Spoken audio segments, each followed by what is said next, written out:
Hello everyone, स्वागत है आपका हमारे YouTube channel Saho Soft Solutions पर। और आप देखना शुरू कर चुके हैं रिएक्ट 18 का फुल ट्यूटोरियल सीरीज।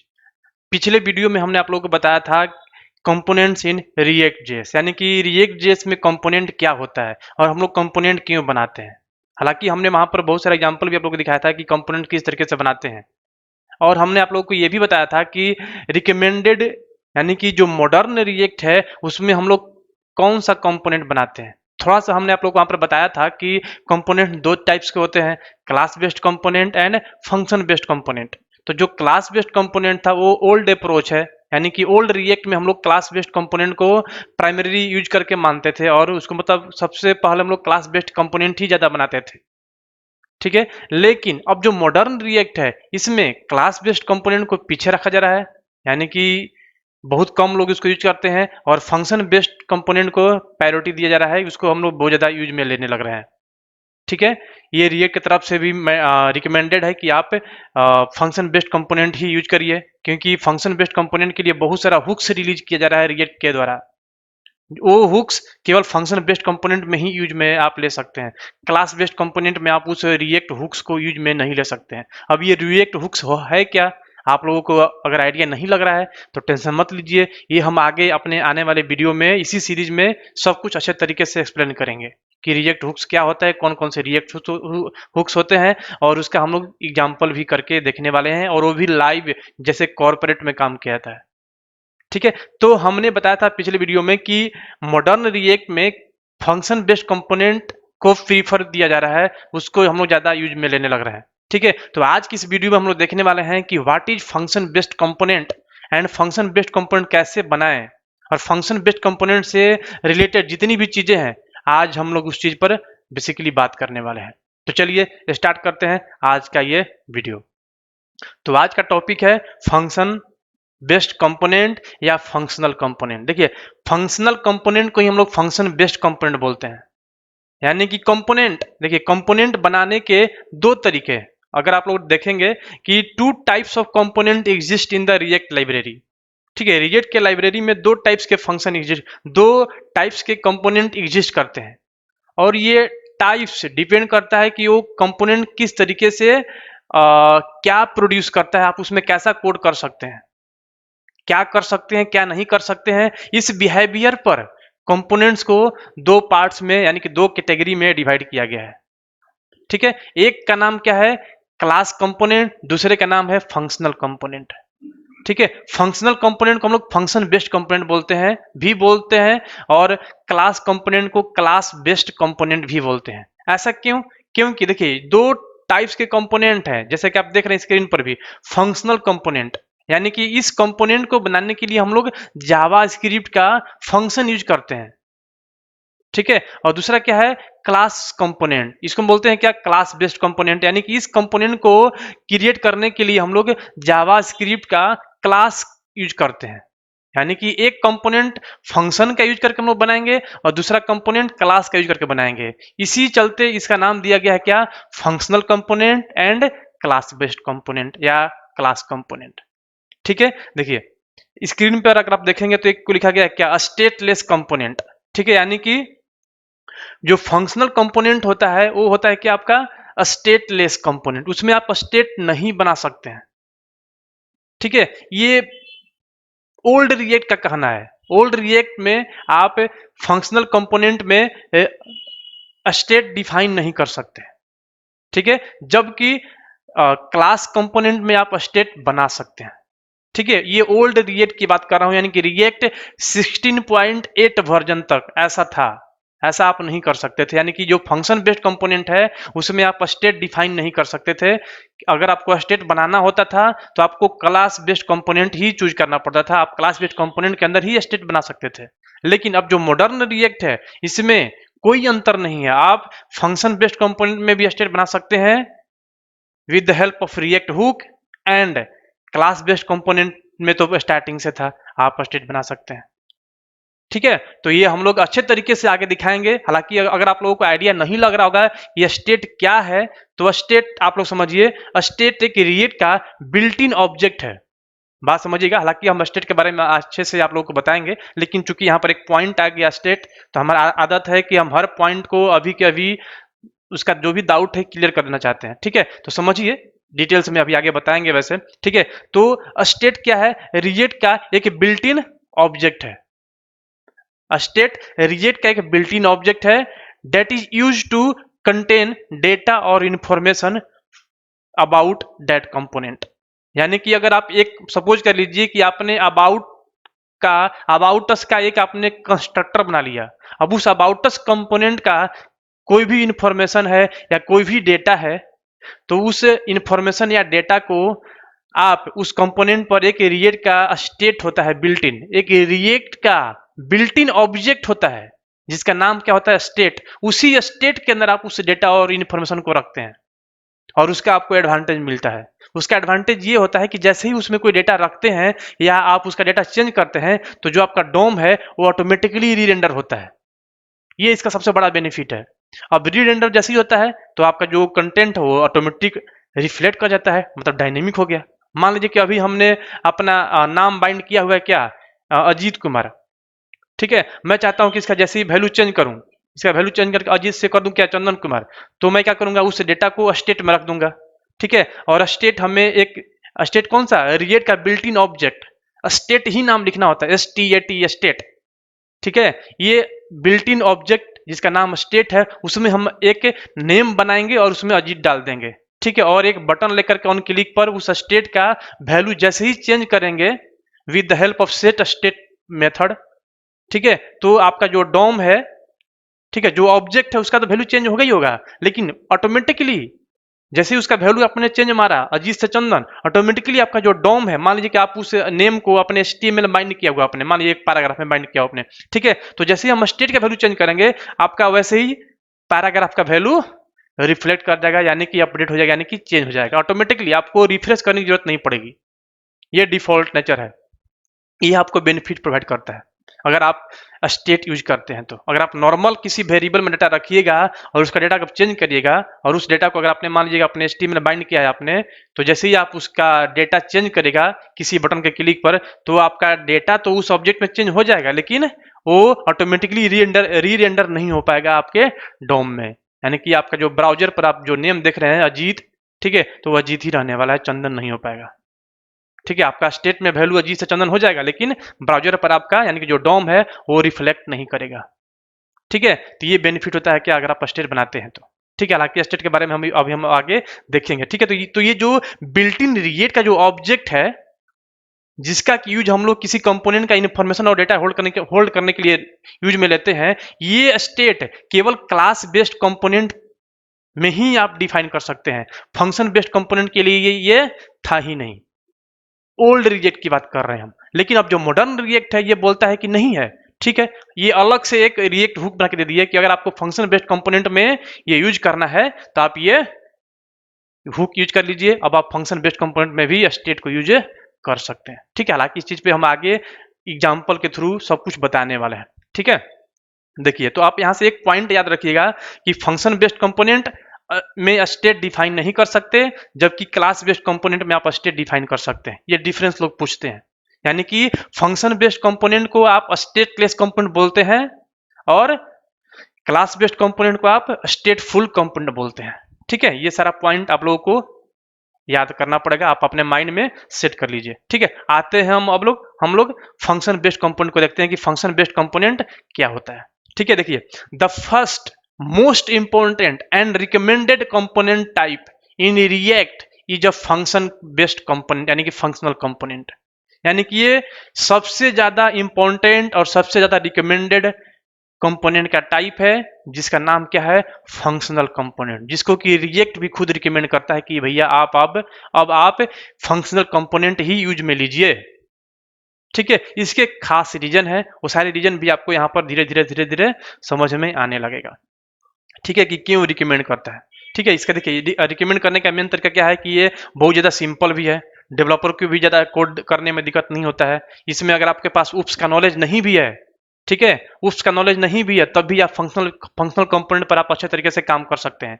ठीक है, और रिजिक डेवलपर खासकर इसमें 50% से ज़्यादा वैसे डेवलपर रिएक्ट पर डेवलपर हैं, रिएक्ट पर काम करते हैं जिनका ऊप्स का जो कंसेप्ट है वो काफ़ी वीक रहता है। ठीक है, तो उनको भी रिएक्ट का कोड करने में दिक्कत नहीं हो पाएगा अगर वो फंक्शनल कंपोनेंट यूज करेंगे तो। ठीक है, अगर वैसे डेवलपर को जिनका ऊप्स का कंसेप्ट सही नहीं है, अगर उनको हम बोल दें कि क्लास बेस्ड कंपोनेंट यूज करिए, तो उनका हाथ तुरंत खड़ा हो जाएगा, नहीं भैया यहाँ पर ये कैसे हो रहा है, वो कुछ समझ में नहीं आएगा। ठीक है, तो ये एक पहला रीजन है। दूसरा रीजन ये है कि अब इस चीज को ध्यान में रखते हुए रिएक्ट की टीम ने देखा कि अरे यार हमारे हमारे जो डेवलपर है इनका तो ऊप्स का कंसेप्ट बहुत ज्यादा स्ट्रांग नहीं रह रहा है, क्योंकि इसमें यूआई डेवलपर डिजाइनर सब लोग रिएक्ट यूज करते हैं। तो इन सब चीज को ध्यान में रखते हुए रिएक्ट की टीम ने क्या देखा कि अच्छा हम क्यों ना फंक्शन बेस्ड कंपोनेंट को ज्यादा प्रीफर दें। हम जो चीज फंक्शन बेस्ड कंपोनेंट में अवेलेबल नहीं करा पा रहे थे, जैसे स्टेट, तो हम स्टेट दे देते हैं। ठीक है, जिसको भी अब फंक्शन बेस्ड कंपोनेंट में स्टेट यूज करना है वो एक रिएक्ट हुक यूज कर ले। ठीक है, यानी कि अब आप वो सारा काम फंक्शन बेस्ड कंपोनेंट में भी यूज कर सकते हैं जो सारा काम आप जो जो सब काम आप एक क्लास बेस्ड कंपोनेंट में करते थे। ठीक है, अब यानी कि मॉडर्न रिएक्ट में बहुत कम अंतर रह गया है क्लास बेस्ड कंपोनेंट में और फंक्शन बेस्ड कंपोनेंट में। आप फंक्शन बेस्ड कंपोनेंट में भी वो सारा काम कर सकते हैं जो आप क्लास बेस्ड कंपोनेंट में करते हैं। ठीक है, हालांकि इस चीज पे हम अभी आगे बात करने वाले हैं डिटेल्स में। ठीक है, देखिए, a function component is basically A JavaScript function that returns a react element. यानी कि फंक्शन बेस्ड कंपोनेंट क्या है, जस्ट लाइक जावास्क्रिप्ट का फंक्शन, जो कि एक HTML का कोड यानी कि JSX रिटर्न करता है। हालांकि ये JSX क्या है अभी टेंशन मत लीजिए, आप मान के चलिए कि एक जावास्क्रिप्ट का एक ऐसा फंक्शन जो कि HTML रिटर्न करता हो। ठीक है, तो that is called functional component.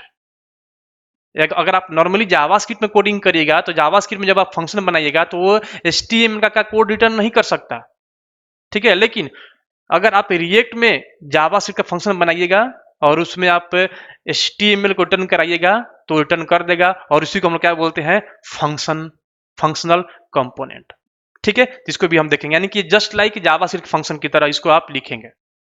ठीक है, देखिए, functional component are simply JavaScript function, हमने देखा ऑलरेडी। ठीक है, we can create a functional component in React by writing a JavaScript function. ठीक है, हमने बताया ऑलरेडी कि जावास्क्रिप्ट का फंक्शन का यूज करके आप रिएक्ट में फंक्शनल कंपोनेंट डिफाइन कर सकते हैं, जस्ट लाइक कि जावास्क्रिप्ट फंक्शन की तरह ही है, सिंपल है। ठीक है, दीज फंक्शन मे और may not receive data as parameter. जैसे कि आप जावास्क्रिप्ट में फंक्शन जो बनाते हैं वो पैरामीटराइज और विदाउट पैरामीटराइज भी हो सकता है, यानी कि आप उसमें पैरामीटर पास भी कर सकते हैं और उसमें पैरामीटर नहीं भी पास कर सकते हैं। तो ठीक उसी तरीके से रिएक्ट जेएस में भी जो आप फंक्शनल कंपोनेंट बनाइएगा वो डेटा रिसीव कर सकता है या नहीं भी कर सकता है, जैसी मर्जी, जैसा आपका रिक्वायरमेंट वैसा आप उसको बना सकते हैं। ठीक है, तो सब कुछ हम लोग आगे देखने वाले हैं। ठीक है, मतलब इसी वीडियो में मैं दिखाऊंगा कि कैसे डेटा उसमें पास कर सकते हैं, कैसे उसमें डेटा पास नहीं कर सकते हैं। ठीक है, यानी कि ये फ्लेक्सिबल है, यानी कि we can pass data from one component to another component. ठीक है, यानी कि एक कंपोनेंट से भी डेटा हम लोग अनदर कंपोनेंट में, फंक्शन बेस्ड कंपोनेंट में हम लोग पास कर सकते हैं। ठीक है, यानी कि मान लीजिए फंक्शन बेस्ड कंपोनेंट 2 हो गया तो एक डेटा दूसरे में पास कर सकता है, दूसरा उसको रिसीव कर सकता है।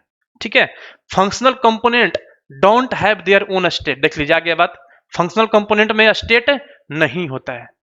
ठीक है, the functional component is also known as a stateless component because they don't hold और मैनेज अ स्टेट। ठीक है, यानी कि ये स्टेट को होल्ड और मैनेज नहीं करता है। ठीक है, देखिए, तो अब आगे देखते हैं। देखिए अभी थोड़ा सा अभी आगे देख लें। ठीक है, देखिए बता रहा है कि देखिए अब आपको जैसे कि आइडिया है ही कि जावास्क्रिप्ट में जो फंक्शन होता है, ठीक है, अब वो आप मॉडर्न जावास्क्रिप्ट वाला भी यानी कि एरो फंक्शन भी यूज कर सकते हैं, या आप नॉर्मल जो फंक्शन है आप उसको भी यूज कर सकते हैं।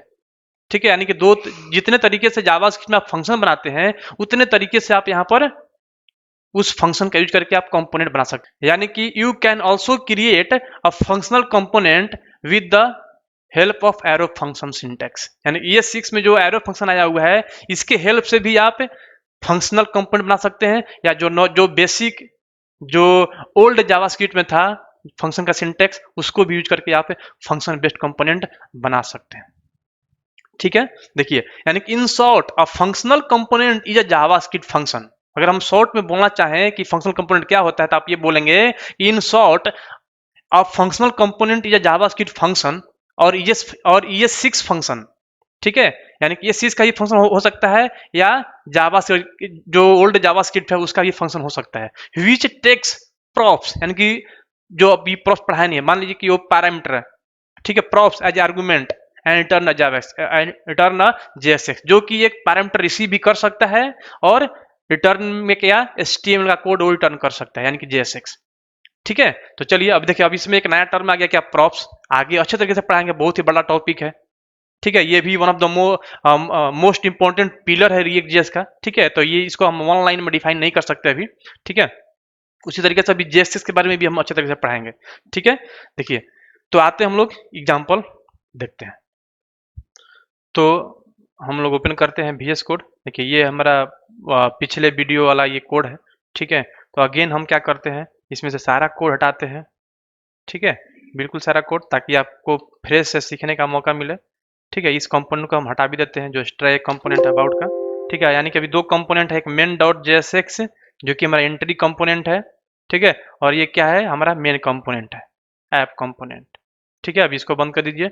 सबसे पहले हम यहाँ पे क्या इंपोर्ट करना पड़ेगा, इंपोर्ट रिएक्ट डॉम फ्रॉम, कहाँ से, तो रिएक्ट डॉम स्लैश क्लाइंट। ठीक है, इसके बाद क्या करेंगे हम लोग, एक यहाँ पर देखिए, अब हमें यहाँ पर भी हमें हम चाहें तो यहाँ पर भी कोई कंपोनेंट बना सकते हैं या कोई कंपोनेंट नहीं भी बना सकते हैं। ठीक है, आपकी मर्जी, आप यहाँ पर कंपोनेंट बनाएंगे या नहीं बनाएंगे। ठीक है, अब जैसे सपोज कर लीजिए मैं डायरेक्टली कॉन्स्ट लेता हूँ, कॉन्स्ट, और नाम दिया क्या, रूट।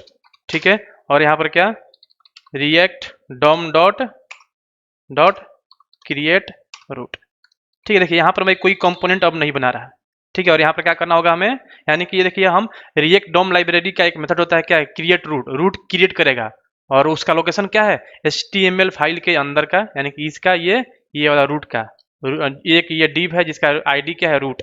इसको फाइंड करेंगे हम लोग यहाँ पर। ठीक है, तो क्या लिखेंगे, document dot gate element by ID.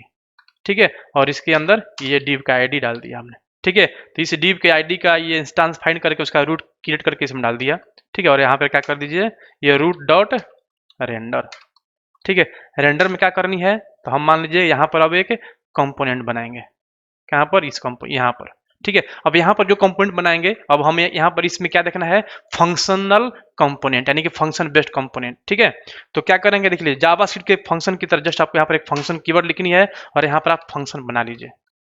ठीक है, फंक्शन बन गया। ठीक है, अब इस फंक्शन में क्या करना है, रिटर्न कीवर्ड यूज करनी है, और आपको यहाँ पर क्या लिख देना है, मान लीजिए हमने लिखा h1 टैग और यहाँ पर दे दिया क्या हमने, IM STUDENT। ठीक है, या IM मान लीजिए दिया हमने क्या, अजीत सिंह। ठीक है, अब देखिए, ये एक जावास्क्रिप्ट का फंक्शन है जो कि एक HTML का कोड रिटर्न कर रहा है। ठीक है, अब ये क्या हो गया, हमारा एक कंपोनेंट हो गया, फंक्शनल कंपोनेंट। अगर आप नॉर्मल जावास्क्रिप्ट में अगर आप ऐसा कोड करेंगे तो ये सपोर्ट नहीं करेगा, क्योंकि आप यहाँ पर रिटर्न में HTML का कोड आप रिटर्न करा रहे हैं। ठीक है, जावास्क्रिप्ट में आप string, number, Boolean, object, array, ये सारा चीज रिटर्न कर सकते हैं, आप HTML का कोड रिटर्न नहीं कर सकते। ठीक है, लेकिन आप यहाँ पर इस फंक्शनल कंपोनेंट में आप क्या कर सकते हैं, HTML का कोड रिटर्न कर देते हैं। ठीक है, with the help of JSX। ठीक है, JSX क्या होता है आगे हम अभी देखने वाले हैं। ठीक है, अब ये देखिए, अब ये एक अलग फाइल पर है आपका, यहाँ पर ये अलग फाइल में है।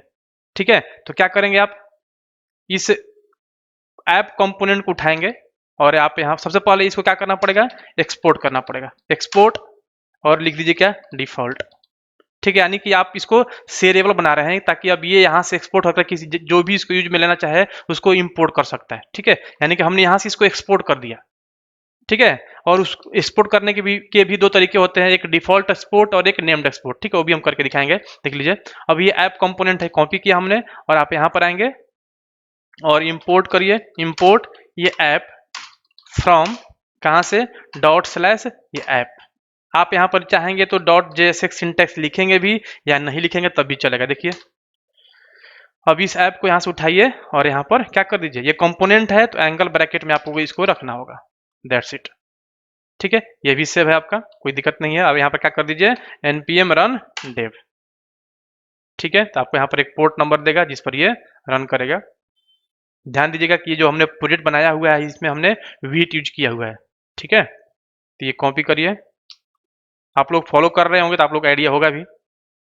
आप यहाँ पर आइए, ब्राउजर पर हिट मारिए, क्या दिखेगा, आई एम अजीत। F12 भी कर लीजिए, यानी कि इंस्पेक्ट एलिमेंट, ताकि आपको यहाँ पर दिखे भी।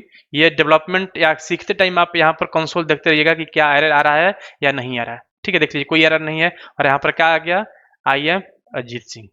ठीक है, यानी कि यही क्या है आपका फंक्शन बेस्ड कंपोनेंट, यानी कि फंक्शनल कंपोनेंट।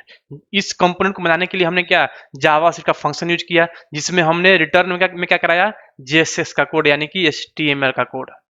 ठीक है, that is called functional component. ठीक है, क्लियर। अब देखिए, अब इसको आप चाहें, ठीक है, तो इस तरीके से भी लिख सकते हैं। ठीक है, ये जो एक्सपोर्ट डिफॉल्ट है, आप इसको यहाँ से हटा करके इसके नीचे भी यहाँ पर भी लिख सकते हैं, और ये जो कंपोनेंट का जो नेम है आप यहाँ पर डाल दीजिए। लिखने के तरीके देख लीजिए। ठीक है, हालांकि अच्छे तरीके से आप लोगों को बताऊंगा एक्सपोर्ट एंड इंपोर्ट कैसे करते हैं। ठीक है, लेकिन अभी मीनवाइल आप देखिए यहाँ पर, ये अब जो काम आपका यहाँ पर हो रहा था, आपका काम यहाँ पर सेम सेम वही चीज है। हमने यहाँ पर उसके नीचे लिख दिया क्या, एक्सपोर्ट डिफॉल्ट और ये ऐप।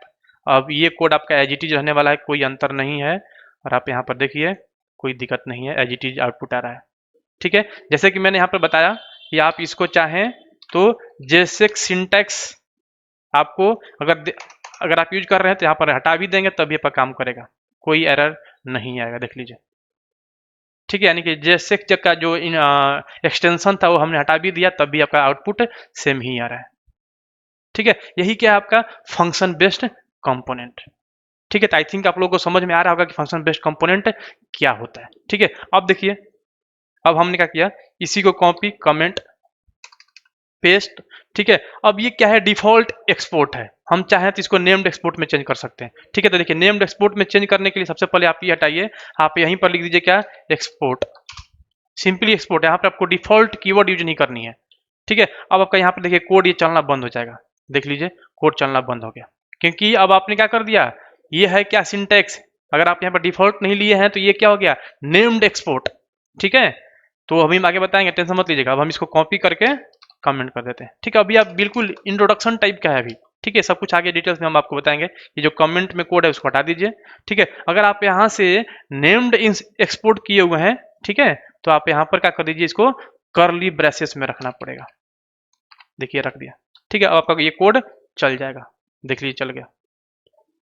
ठीक है, named named copy comment, named export करने के एक और तरीके हैं क्या, एक्सपोर्ट कीवर्ड यहाँ से हटाइए, यहाँ पर पेस्ट करिए, और यहाँ पर कर्ली ब्रेसेस के अंदर ये ला करके रख दीजिए। ठीक है, देख लीजिए अभी भी आपका ये कोड एज इट इज रहने वाला है, कोड आपका चलेगा। ठीक है, देखिए तो कब आप डिफॉल्ट एक्सपोर्ट करते हैं, कब आप नेम्ड एक्सपोर्ट करते हैं, ये आपको पता रहना चाहिए। ठीक है, एज पर रिक्वायरमेंट हमें करना पड़ता है कि कब हमें नेम्ड करना पड़ेगा, कब हमें डिफॉल्ट करना पड़ेगा। ठीक है, ये सब हम आगे आप लोगों को अच्छे तरीके से एक वीडियो में आपको कंप्लीट सिखाऊंगा, export and import in React JS. ठीक है, तो उसका टेंशन मत लीजिए, अभी आप इसको समझने की कोशिश करिए। ठीक है, तो आई थिंक समझ में आ रहा होगा। फिर भी अगर आप लोगों को कोई भी डाउट होगा तो आप लोग वीडियो के कमेंट में आप लोग हमसे पूछ सकते हैं। ठीक है, देखिए अब इसको भी आप क्या कर दीजिए, कमेंट, और इसको पेस्ट कर दीजिए। या देखिए अब क्या करते हैं हम, अब मान लीजिए इसकी को कॉपी पेस्ट। ठीक है, अब यहाँ पर नेम्ड करिए या जो भी करना वो कर लीजिए, कोई दिक्कत नहीं है। ठीक है, अभी देखिए अभी सिंगल है, मैं यहीं पर कर लेता हूँ क्या, एक्सपोर्ट डिफॉल्ट। ठीक है, थोड़ा सा अभी का एक्स्ट्रा लिखने का जरूरत नहीं है। ठीक है, ऐसे कर लिया हमने। ठीक है, तो यहाँ पर जब मैं नेम्ड जब मैं यहाँ पर डिफॉल्ट कर लिया तो यहाँ पर भी मुझे कोड चेंज करना पड़ेगा। ठीक है, देखिए क्या करना पड़ेगा, ये कर्ली ब्रेसेस यहाँ से हटाना पड़ेगा। देख लीजिए अब आपका यहाँ पर आएगा क्या है, आई एम अजीत सिंह। ठीक है, देखिए अभी मैंने यहाँ पर क्या किया है कि एक सिंगल एलिमेंट को रिटर्न कराया हुआ है। ठीक है, अगर मैं यहाँ पर चाहूँ लिखूँ क्या, यहाँ पर एक h1 टैग और लूँ, h1 टैग और लिया और यहाँ पर लिखा क्या, हाय और कॉमा। ठीक है, हाय और कॉमा, और यहाँ पर मैं चाहता हूँ क्या, एक बी आर टैग दे दूँ, बी आर टैग। ठीक है, देख लिया अब यहाँ पर 3 एलिमेंट हो गया, एक एलिमेंट ये h1, ठीक है, और यहाँ पर मान लीजिए मैं h2 कर देता हूँ, थोड़ा सा अच्छा लगेगा देखने में, h2 कर दिया। यहाँ पर क्या, एक हाई और यहाँ पर br टैग और यहाँ पर h2 टैग। ठीक है, यहाँ पर 3 एलिमेंट हो गया, तीनों इंडिपेंडेंट है। तीनों का कोई पेरेंट नहीं है। ठीक है, अगर आप ऐसे यूज करिएगा तो ये आपको एरर थ्रो करेगा।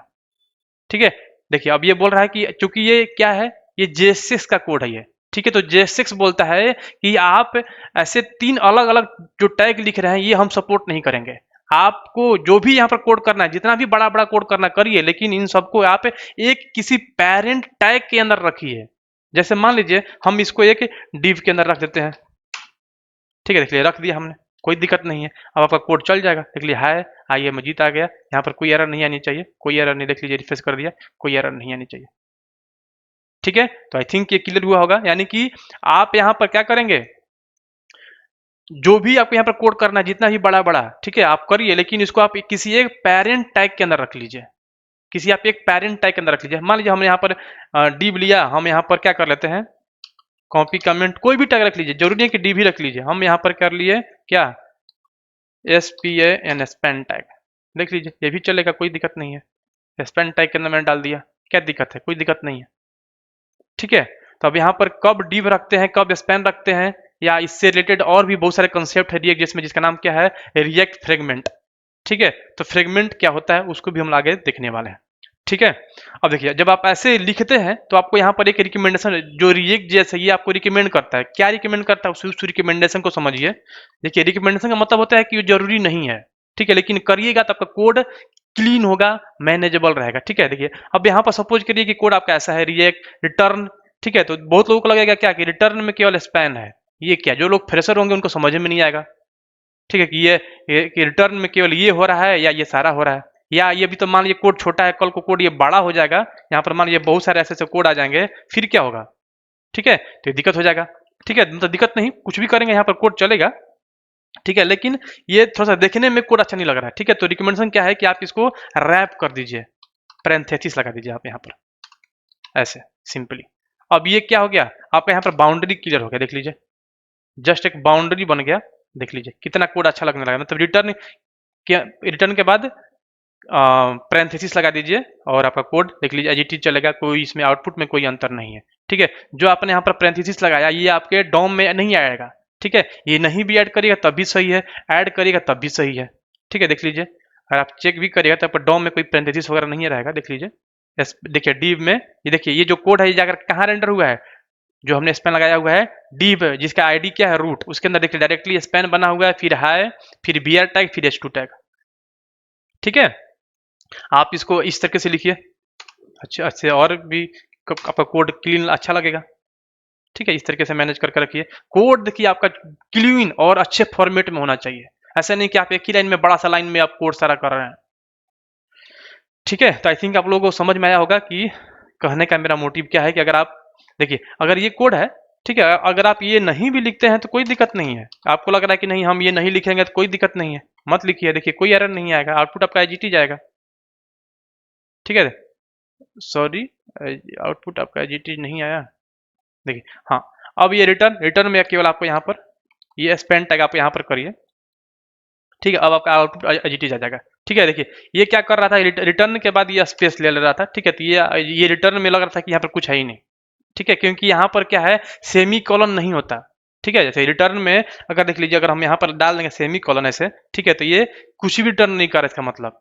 ठीक है, ऐसे ही ये अब ये सेमी कॉलन रिएक्ट जेएस में मैंडेटरी नहीं होता। ठीक है, यानी कि सेमी कॉलन नहीं भी डाला मैंने, तो यहाँ पर ये इस लाइन के लिए सेमी कॉलन ऐड कर लिया। ठीक है, तो यहाँ से टर्मिनेट कर दे रहा है। ठीक है, इसलिए यहाँ पर क्या समझ रहा था कि ये कुछ रिटर्न ही नहीं कर रहा है। ठीक है, इसलिए ये क्या बोल रहा था कि आप यहाँ पर ऐसे कर दीजिए इस तरीके से। ठीक है, तो इसको लगेगा कि स्पेन टैग, स्पेन जहाँ पर बंद हो रहा है यहाँ से लेकर के वहां तक है, ये रिटर्न कर रहा है। लेकिन इससे बेटर अप्रोच क्या है कि आप यहाँ पर पैरेंथेसिस से इसको रैप कर दीजिए, ऐसे कर दीजिए। ठीक है, और अच्छा हो जाएगा। देख लीजिए, कोड में कोई दिक्कत नहीं है। ठीक है, तो ये रिकमेंडेशन है और यही रिकमेंडेशन सब लोग फॉलो करते हैं। ठीक है, तो आई थिंक समझ में आ रहा होगा। देखिए और क्या है देखिए अब ये क्या है, अगर आप इसको बंद कर दीजिए, जैसे कि मैंने बताया क्या कि ये जो कंपोनेंट है ये डेटा रिसीव भी कर सकता है या नहीं भी रिसीव कर सकता है। देखिए, तो ये जो भी हमने कंपोनेंट लिखा हुआ है इसमें कहीं पर हमने डेटा रिसीव करके नहीं दिखाया हुआ है। ठीक है, मैं चाहता हूँ कि ये डेटा रिसीव करे। मान लीजिए हमने यहाँ पर नेम ले लिया। ठीक है, ये नेम उठा करके हम यहाँ पर, ठीक है, ये नेम यहाँ पर हम उठा करके यहाँ पर लिख देंगे। देखिएगा, कर्ली ब्रेसेस। देखिए अब थोड़ा सा आप लोगों को अंतर दिखेगा, यहाँ पर पेस्ट करा, देखिएगा क्या होगा। और ये यानी कि इस फंक्शन के अंदर हमने एक नेम पैरामीटर भेजा और ये नेम हम लोग यहाँ से एज ए एट्रीब्यूट भेजते हैं। हमने क्या लिखा था, नेम। नेम में क्या देना है, हमने CHN चंदन सिंह कर दिया मान लीजिए। ठीक है, अब देखिए क्या ये नेम यहाँ पर आपको चंदन सिंह मिल रहा है या एरर आ रहा है, देखिए नहीं मिल रहा है। ठीक है, तो क्या मिल रहा है ये आपको देखना पड़ेगा। अब इस नेम को कॉपी करिए और यहाँ पर लॉग कर लीजिए। ठीक है, जानबूझ करके मैं गलत कोड किया हूँ अभी ताकि आप लोगों को समझ में आए। देखिए अब इसमें क्या मिलेगा, कंसोल में आकर चेक करिए। देखिए नेम यानी कि एक ऑब्जेक्ट मिल रहा है, उस ऑब्जेक्ट के अंदर नेम प्रॉपर्टी में चंदन सिंह मिल रहा है। ठीक है, अब ये जो ऑब्जेक्ट है ना, इसको हम लोग बोलते हैं क्या, प्रॉप्स, यानी कि प्रॉपर्टी यानी कि आर्गुमेंट। ठीक है, यानी कि हम यहाँ पर क्या लिखेंगे, PROPS प्रॉप्स। ठीक है, आप देखिए आप यहाँ पर कुछ भी दे दीजिए, मान लीजिए हम नाम दे दिया क्या, डेटा, और आपको यहाँ पर क्या देना पड़ेगा, DATA डेटा। आप यहाँ पर फिर क्या लिखेगा, डेटा डॉट नेम। ठीक है, देख लीजिए ये चल जाएगा, कोई दिक्कत नहीं है, अब एरर नहीं आएगा। देखिए यहाँ पर क्या आ गया, चंदन सिंह, और यहाँ पर कोई एरर नहीं है। देखिए नेम में क्या चंदन सिंह मिल रहा है। ठीक है, लेकिन इसका नाम डेटा नहीं रखते हैं। ठीक है, क्योंकि इसी को रिएक्ट जेएस में हम लोग क्या बोलते हैं, प्रॉप्स, यानी कि ये आप इस कंपोनेंट में डेटा पास कर दिए क्या, ये। ठीक है, अब यानी कि आपको यहाँ पर जो भी डेटा पास करना है वो एज एट्रीब्यूट भेजना है। ठीक है, एट्रीब्यूट की तरह हम लोग लिखे है ना, नेम और उसका वैल्यू, ये आपका जो डेटा है, आप इसका नाम क्या कर दीजिए, यहाँ पर PROPS प्रॉप्स लिख दीजिए। ठीक है, क्यों प्रॉप्स लिखते हैं, नहीं भी लिखेगा तब भी आपका काम चल रहा है, लेकिन प्रॉप्स रिकमेंडेशन है कि आप प्रॉप्स ही नाम यूज में लीजिए। तो यहाँ पर क्या करना पड़ेगा, प्रॉप्स डॉट नेम। देख लीजिए आपका यह काम हो जाएगा। अभी भी डेटा आपका एज जा रहा है, हेलो या हाय आई एम चंदन सिंह। ठीक है, आई थिंक आप लोगों को समझ में आया होगा। इसको हम लोग क्या बोलते हैं, प्रॉप्स। ठीक है, हालांकि प्रॉप्स पर हम आगे हम लोग डिटेल्स में बात करने वाले हैं। थोड़ा सा अभी हमने एक तरीके से डेमो दिखाया कि प्रॉप्स कैसे यूज करेंगे। ठीक है, क्योंकि फंक्शन बेस्ड पढ़ा रहे हैं तो फंक्शन बेस्ड में थोड़ा सा हमने एक तरीके से डेमो दिखा दिया कि फंक्शन बेस्ड में आप कंपोनेंट में, फंक्शन बेस्ड कंपोनेंट में आप प्रॉप्स कैसे पास करेंगे और कैसे रिसीव करेंगे। आई थिंक आप लोगों को समझ में आया होगा। फिर भी अगर आप लोगों को कोई भी दिक्कत हो तो वीडियो के कमेंट बॉक्स में आप लोग कमेंट कर सकते हैं। ठीक है, देखिए अब जैसे कि अब ये कंपोनेंट है, कॉपी कमेंट। ठीक है, ये क्या है, बेसिक जावास्क्रिप्ट का फंक्शन है। इसको अगर हम चाहें तो क्या कर सकते हैं, कन्वर्ट कर सकते हैं। किस में कन्वर्ट कर सकते हैं, ES6 के कोड में, यानी कि ES6 के फॉर्मेट में। ठीक है, तो ES6 के फॉर्मेट में इसको कन्वर्ट करने के लिए हम लोग क्या करेंगे, क्या होता है, एक हम लोग यहाँ पर बनाएंगे। देखिए अभी आप इसको एक्सपोर्ट डिफॉल्ट को अभी आप यहाँ हटाइए। ठीक है, अब यहाँ से देखिए फंक्शन कीवर्ड हट जाएगा। अब यहाँ पर हम क्या नाम दे देंगे, मान लीजिए कॉन्स्ट नाम दे दिया। ठीक है, ऐप। ठीक है, देख लीजिए, और इसको हमने एरो फंक्शन में चेंज कर दिया, ये एरो फंक्शन हो गया। ठीक है, ये एरो फंक्शन हो गया। अब इसको भी हमें क्या करना पड़ेगा, एक्सपोर्ट करना पड़ेगा। ठीक है, लेकिन जब ये अब चूंकि ये वेरिएबल के रूप में हो गया ना एरो फंक्शन, अब आप यहाँ पर लिखिएगा एक्सपोर्ट डिफॉल्ट। ठीक है, अब ये सिंटेक्स काम नहीं करता है, ये सिंटेक्स देखिए काम नहीं करेगा, यहीं पर एरर दे दिया, यहाँ पर आउटपुट भी नहीं आएगा। ठीक है, क्योंकि ये वेरिएबल है, अब इस वेरिएबल में आपने एरो फंक्शन रखा हुआ है। ठीक है, तो इसको हम क्या करेंगे, कॉपी कमेंट, ध्यान से देखिए थोड़ा सा चेंज करना पड़ेगा। या तो अब इसको आप यहाँ से हटाइए और इसके नीचे रख दीजिए। मैंने बताया था ना, ये सिंटेक्स आप यहाँ पर भी कर सकते हैं, और ये ऐप उठाइए और यहाँ पर डाल दीजिए। That's it, problem solve, output आपका आ जाएगा। देख लीजिए कोई एरर नहीं है, आई एम चंदन सिंह, यहाँ पर भी मिल रहा है, यहाँ पर भी मिल रहा है। ठीक है, आप चाहें तो इसको कॉपी कमेंट, आप चाहें तो आप इसको यहाँ से डिफॉल्ट हटा दें और यहाँ पर क्या कर दें, नेम्ड, ये सब चीज़ सेम है। ठीक है, नेम्ड कर दिया हमने, तो यहाँ पर भी आप क्या कर दीजिए, नेम्ड, इसमें कोई दिक्कत नहीं है। देख लीजिए यहाँ पर क्या कर दीजिए, नेम्ड इंपोर्ट। ठीक है, आउटपुट में कोई अंतर नहीं है, देख लिया आउटपुट आपका आ जाएगा। ठीक है, अब नेम्ड देखिए, अब एक चीज और ध्यान से देखिएगा, कॉपी कमेंट, जब आप नेम्ड कर रहे हैं इसको आप यहाँ से हटा दीजिए और यहाँ पर लगा दीजिए क्या, export, यहाँ पर लगा दिया हमने, आपका आउटपुट आ जाएगा, कोई अंतर नहीं है। यानी कि जब आप यहाँ पर अगर आप वेरिएबल यूज कर रहे हैं ना, कॉन्स्ट, ये वेरिएबल है, इसमें आप एरो फंक्शन रख रहे हैं। ठीक है, तो यहाँ पर आप केवल नेम्ड एक्सपोर्ट कर सकते हैं। डिफॉल्ट यहाँ पर लिखिएगा ना तो ये सपोर्ट नहीं करेगा, देख लीजिए डिफॉल्ट ये सपोर्ट नहीं करेगा। आप डिफॉल्ट के लिए क्या करना पड़ेगा, यहाँ पर नीचे लिखना पड़ेगा एक्सपोर्ट डिफॉल्ट और ये फंक्शन का नेम। ठीक है, तो आई थिंक आप लोगों को समझ में आ गया होगा कि हम लोग हाँ, सिंपल जावास्क्रिप्ट का फंक्शन यूज करके कैसे कंपोनेंट बनाए, या ESC का फंक्शन यानी कि एरो फंक्शन यूज करके हम लोग कैसे कंपोनेंट बनाए। ठीक है, फंक्शन में हमने पैरामीटर पास करके भी दिखाया, और पास करके विदाउट पासिंग द पैरामीटर भी हमने दिखा दिया। ठीक है, क्या रिकमेंडेशन है कि क्या कब आपको पैरेंथेसिस लगानी चाहिए, ये सब भी हमने आप लोगों को दिखा दिया है। ठीक है, चूंकि आप यहाँ पर मल्टीपल एलिमेंट लेंगे तो आपको इसको यहाँ पर एक पैरेंट टैग आपको देना पड़ेगा। ठीक है, यानी कि एक पैरेंट के अंदर आप मल्टीपल टैग जितना मर्जी उतना आप रख सकते हैं, कोई दिक्कत नहीं है। ठीक है, तो आई थिंक आप लोगों को समझ में आया होगा। ठीक है, अब फंक्शन बेस्ड कंपोनेंट में इतना ही नहीं होता है, अभी आगे हम लोग आने वाले वीडियो में बहुत सारे टॉपिक्स फंक्शन बेस्ड से रिलेटेड बनाएंगे और आप लोगों के पास डिलीवर करेंगे, उसको भी आप लोग देखते रहिएगा। और उसको देखने के लिए आपको हमारे चैनल सब्सक्राइब करना पड़ेगा, और अभी तक आपने हमारा चैनल सब्सक्राइब नहीं किया है आपने, तो सब्सक्राइब कर लीजिए, क्योंकि इसी तरीके के लेटेस्ट एंड डीप में विद कॉर्पोरेट लेवल आपको हर टॉपिक पर वीडियो मिलने वाला है, जिसको कि आपको देखना बहुत जरूरी है। ठीक है, और चूंकि हम रिजेक्ट के लेटेस्ट वर्जन यानी कि 18 पॉइंट समथिंग पर हम लोग इसका वीडियो बना रहे हैं। ठीक है, तो आपको रिएक्ट में आपको लेटेस्ट हर चीज देखने के लिए मिलेगा। तो आप लोग सब्सक्राइब कर लीजिए वीडियो को, और बेल के आइकन को भी आप लोग प्रेस कर लीजिए, ताकि जैसे हम वीडियो कोई अपलोड करें आपके पास तुरंत उसका नोटिफिकेशन पहुंचे। और वीडियो अच्छा लगे तो अपने दोस्तों में भी शेयर करिए, और वीडियो को लाइक करना न भूलें। Thanks for watching.